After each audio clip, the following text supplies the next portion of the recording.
Hey, all my Crimsonites, and welcome to the Crimson Cure channel, where we embrace our femininity, increase our womanly value, and celebrate our brothers. So join me on our feminine journey to learn, heal, and grow.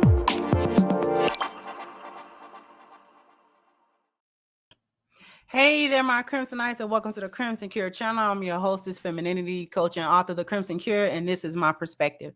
So we got a quick little video here where this husband and wife was apparently having this conversation, and he recorded part of it.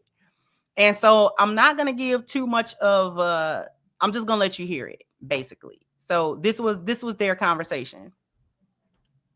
I'm just saying, as soon as y'all realize the fact that when you get off of work, you don't get to lay down. You don't get to lay down. You don't get to relax. You don't get to go to sleep. Get it out your head. There's still stuff to do. We got laundry. We got trash. We got bottles. We got dishes. We got quality time. We have things to do. Now, 9 o'clock, 10 o'clock roll around. All right, cool. Go to bed. That's what bed is for. But at 5 o'clock, when you're getting off, you don't get to go to sleep. You don't. As soon as that clicks, it gets together.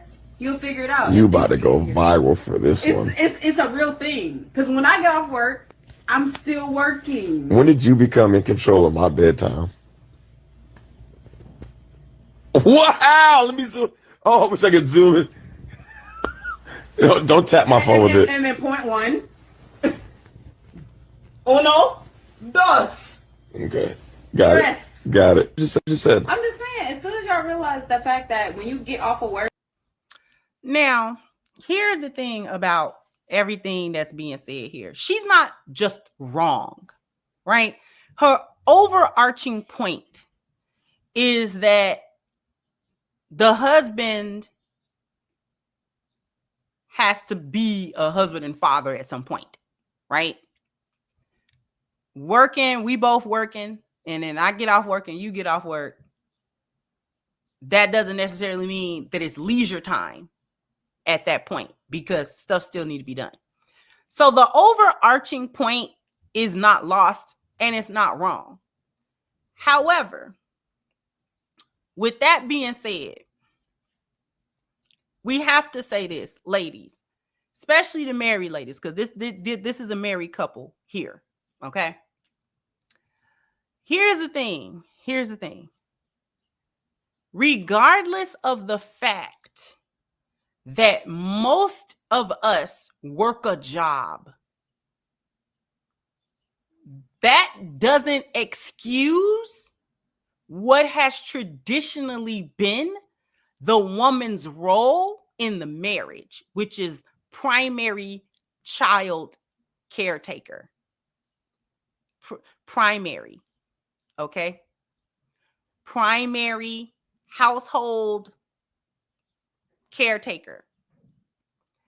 See, the problem that is being presented in this modern world is that women somehow think that working as married women is a new thing, or something that has just come about in the 21st and the 20th and the 21st century, and that women of some delusional past didn't have to do as much work as the men did.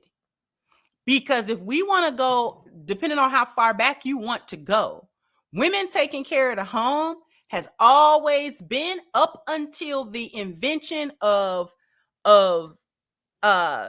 washing machines, dishwashers, vacuum cleaners, gas and electric stoves, and things of that nature. Keeping up the house meant back-breaking work. That meant back-breaking work. I'll give you an example. Let's use going back to the time of the prophet, peace be upon him. His daughter Fatima was married to Ali radiallahu anhu.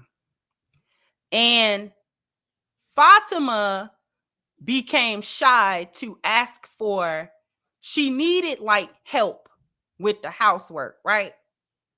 Because the loading of milk and water and lugging that for the distances each day that she had to lug that had left a big welt and a bruise across her chest from having to hold, you know what I'm saying, from the strap for the carrying of water and you know, wood and all of the things that she needed for her household.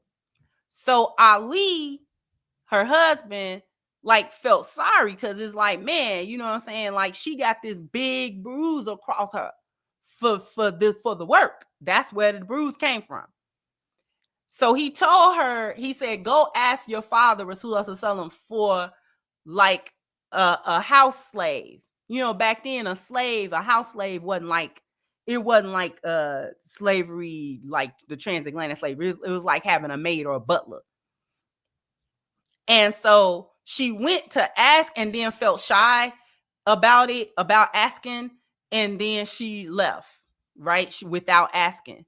And so Rasulullah Sallallahu Alaihi Wasallam, he saw her come and go. And so later on, when he got an opportunity, he came to his daughter Fatima and he asked her, what did she want? And so she kind of was still shy about it. So Ali kind of spoke up and he said, well, I suggested that she come and ask for, you know, like house help. And the Prophet did not give her house help. He said, I'll give you the best help.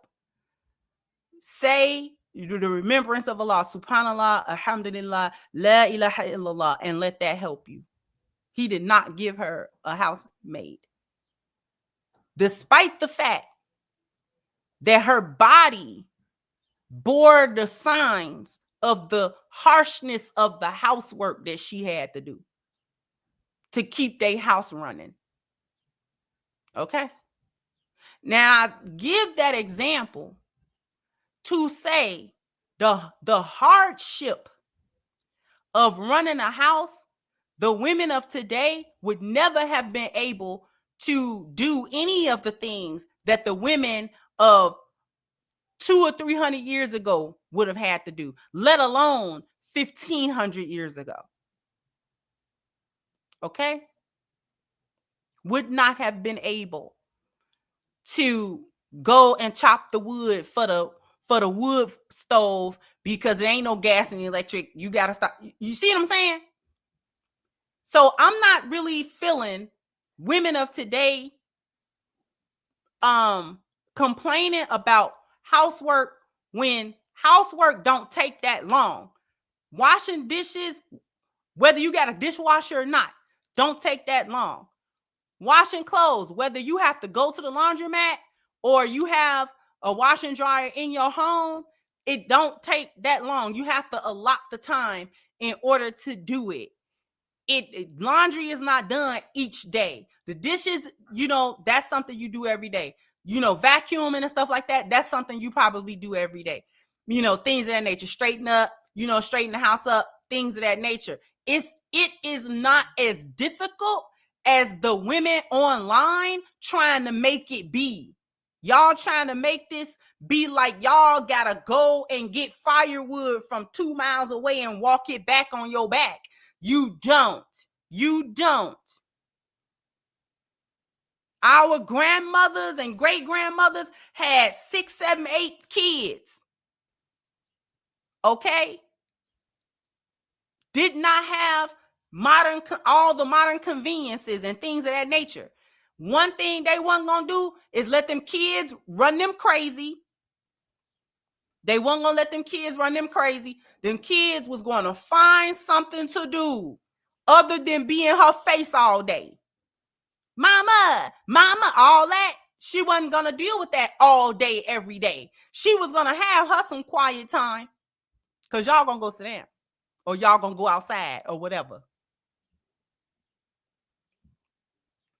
Find something to do. She gonna find them something to do. If she don't do that, y'all gotta clean up. I want you take the bathroom in that bedroom, you take this closet, you gonna do something other than get on my nerve all day. And when her husband came home, she made sure them kids didn't overrun him. And he was able to, you know what I'm saying, be the father and, you know what I'm saying, and be the authority and things of that nature in the home. Them kids was in some type of order. And y'all acting like y'all can't do that. And she's having this conversation. It don't even seem like they necessarily being contentious with one another. It seemed like just a conversation. He was like, you know what? I got to record this part because he asked her to repeat what she said. Now, mind you, he's sitting there with the kids right now and they content. They're not doing nothing. They little babies. They content with him, with his toe kicked up. That's how daddies watch their kids. They don't watch their kids like how mama watch the kids. Daddy watch the kids different. Okay? Because they're going to behave differently because he has a different energy that he bringing in. And I'm not saying that it's a better energy or worse energy. It's just daddy energy different from mama energy. That's all. Okay? Women have a tendency to overthink and to be overstimulated. And we really can't help that because that's just the way our brain work. That's just the way our brain work. We're going to be, over analytical. We hardwired this way. All right. Because we know that just because I changed the diaper an hour ago, the diaper gonna still got to be changed. I'm never done changing the diaper. I'm never done with that. I'm never done with the milk. I'm never done with that, because as soon as you do it, they're gonna need it done again. Like in a few minutes. I ain't never done giving the kids a bath. I ain't never done feeding them. I ain't never done putting them to sleep. I'm not never done with that. And women get, another thing before I wrap this up, women get too caught up in this concept of everything has to be split down the middle, the housework and the rearing of children. And they also think that men have to rear and they have to interact with the children the way that the women do. And they don't. These are little kids. These are little children. And I've said this before, that men do better with children who walk and talk rather than the little knee babies. It's not that they don't like the babies or whatever. It's just that when the babies start babying, that's why they bring it to you. When, we done fed it, the diaper done been changed, and the baby just crying, baby just whining, that's why he started bringing it to you, because men respond differently to children's cries than women do. That's also a biological hardwire. We respond differently to children's cries. Whether you a mother or not, whether that's your child or not. The feminine response to a baby crying is different than the masculine response to a baby crying. Okay? And y'all be low-key letting these babies run y'all. Stop letting these little babies run y'all. That baby can sit there. That baby will be all right. Once you have determined that the diaper has changed, you done been fed, you done been burped, you clean, nothing is hurting you, you not sick, and that baby just whining, that baby gonna have to lay there. Y'all gonna have to figure that out. Y'all be spoiling them babies too, carrying them around everywhere all day on your hip. And then when you sit the baby down, the baby start crying, you go back and pick the baby up. That's spoiling the baby. Babies have to realize there ain't nothing wrong with me. They know there ain't nothing wrong with them. And they know if they whimper and you come running, they gonna do that. Babies is not stupid. If they whimper and you come every time they whimper, every time they want to see your face, they gonna do it. You're the adult. You're the one that's got to be like, I'm not coming in there because I know ain't nothing wrong. They'll go to sleep or play with their little toy or something. Play with their little rattle or something like that till they go to sleep. Y'all better start learning how to stop these babies from getting on y'all nerve like that.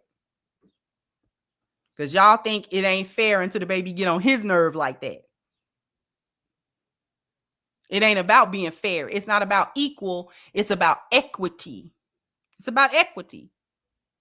Y'all going to work them jobs, that don't absolve you from the motherhood side of the marriage and the responsibilities that you're required to do. Men have never been, if you want to talk about traditional and all that kind of stuff, they've never been the primary caretakers for children. They've never been. They've never been. They've never been. And that's not to say that they never do nothing for their kids or with their kids. It's just that you're the primary caretaker. You are, especially when they that little. Especially when they that little. Jump down in the comment section. Let me know what you think. Like, share, subscribe to the channel if you have not. Once again, I'm your host, the Crimson Cure, and this was my perspective. Bye-bye, Crimsonites.